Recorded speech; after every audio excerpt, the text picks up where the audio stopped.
Well, the invasion of Iran, or a real nuclear fear, has now emerged in the world. The Israel-Iran war can turn more ugly in just the next few hours. The U.S. President Donald Trump has now started giving warnings to leave Iran immediately, and things are going to get worse than ever. So let us discuss in simpler terms why this war might see a nuclear blast or Iran's invasion, and how Israel will justify it. Currently, Israel and Iran are engaged in intense aerial bombardment against each other, with neither side willing to back down. Israel has claimed it has achieved complete air superiority over Iran, while Iran asserts it has shot down 3 F-35 fighter jets. In reality, the majority of the damage appears to have been inflicted on Iran. However, despite this, Israel continues to face what it perceives as an existential threat. On the ground, Iran's entire military infrastructure is pretty much destroyed by Israeli defense forces. But just like Hamas, Iran has also built a massive network of tunnels, where they keep an immense number of missiles and drones. Now, it's important to note that over the years, Iran was preparing for this situation. They sort of knew that this situation would come one day. A war with Israel is inevitable. And they also knew that when this war happens, there would be very limited options to continue the fight. Either you have more superiority over air and defense systems, or more superiority over missile and drone technology. Because everyone thought a land-to-land fight between Iran and Israel is not possible, as Israel and Iran are not neighbors, at least for now. So considering the situation and resources, Iran chose to go with the second option. They focused more on missile technology and unmanned aircraft systems, which can also be seen in their recent attacks on Israel.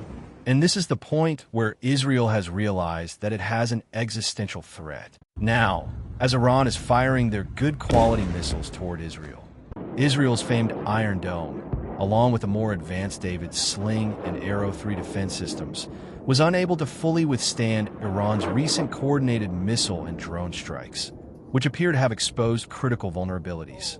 Numerous reports indicate that a significant number of Iranian missiles have managed to penetrate Israel's advanced defense systems, striking high-value targets in Tel Aviv, Haifa, and even government installations.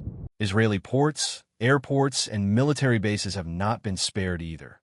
The scale, speed, and precision of the attacks have left both Israeli defense planners and global observers stunned. Now, this is where things get complicated for Israel. As a relatively small country, both geographically and demographically, Israel cannot afford sustained damage to its critical infrastructure and people. Unlike larger nations that can absorb and recover from localized attacks, any successful missile strike in Israel has an outsized impact.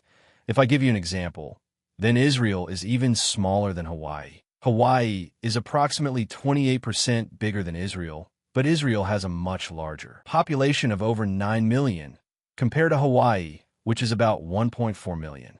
So, in simple terms, even a single missile hit on Israel can bring catastrophic results for them. Now, personally, I think right now Iran is not even using the advanced missiles they have developed over the past years. They're firing their old stock, and still, things are getting complicated for Israel, and reports are coming that they are now also urging other countries, mainly European and the U.S., to participate in this war against Iran. And most probably, Israel's wish will soon get fulfilled. Right now, President Trump has closed all signs of diplomacy. He even left the ongoing G7 meeting in just a day, and now something big is obviously going to happen. There are possibilities that a D-Day-like operation will be conducted by Israeli forces, and we might see troops jumping off planes with parachutes, taking over Tehran or other Iranian cities. Because it's a do-or-die situation for Israel. They need to take over Iran's nuclear facilities, or else in the near future this fight will continue again on the same issue. Also, at the start of Israel's Rising Lion operation, Israeli President Benjamin Netanyahu said that they will attack Iran from land, sea, and air. Now, sea and air are understandable, but through land, I think that's what they mean by a D-Day-like operation. News is also coming in that a lot of U.S. transport vehicles are moving toward Israel. The U.S. may or may not directly participate in this war, but it is obvious that a lot of U.S. facilities are going to be used by Israel for their attacks on Iran.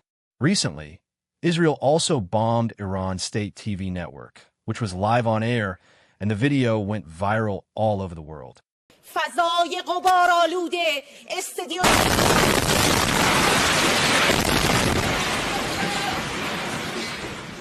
So now it's clear from Israel's side. Not only military infrastructure, but everything can be a target in Iran. Visuals and news are showing that people are leaving Tehran. India, China, and a lot of other countries have begun giving warnings to their people living there to leave Iran immediately. So this battle is heading toward its next brutal phase. But if Iran decides to first strike Israel in the upcoming hours with their super advanced missiles, which are almost impossible to detect, then it will be endgame for Israel. And in that case, Israel's nuclear bombs will be launched automatically. And this may lead to the fall of humanity. You can understand what I'm trying to say. Also, China and Russia military cargo planes are landing in Iran. Surely they are carrying weaponry for the Iranian regime. So, Iran also has some indirect support. But all these things aside, Israel can play dirty in this war. If they drop a nuclear bomb on Iran's nuclear facility and claim that Iran's nuclear facility exploded itself after a simple bombing, then it will also create another level of chaos in the world. The situation is really on the brink of something very big, and it is very concerning because nobody has any option to stop this. Israel can also assassinate Iran's supreme leader, Ayatollah Ali Khamenei. Although President Trump vetoed this plan, Israel doesn't care about the USA at this point. Benjamin Netanyahu is openly saying that he understands America first, but doesn't understand America dead.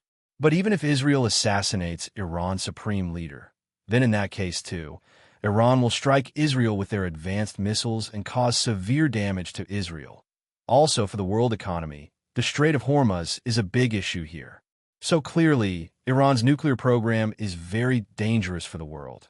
If they succeed, then it will be another Islamic nation with nuclear bombs, which is definitely not good for the world, especially for Israel. On the other hand, Israel can break any moral code if it feels an existential threat. So here, things are ultra pro-max complex.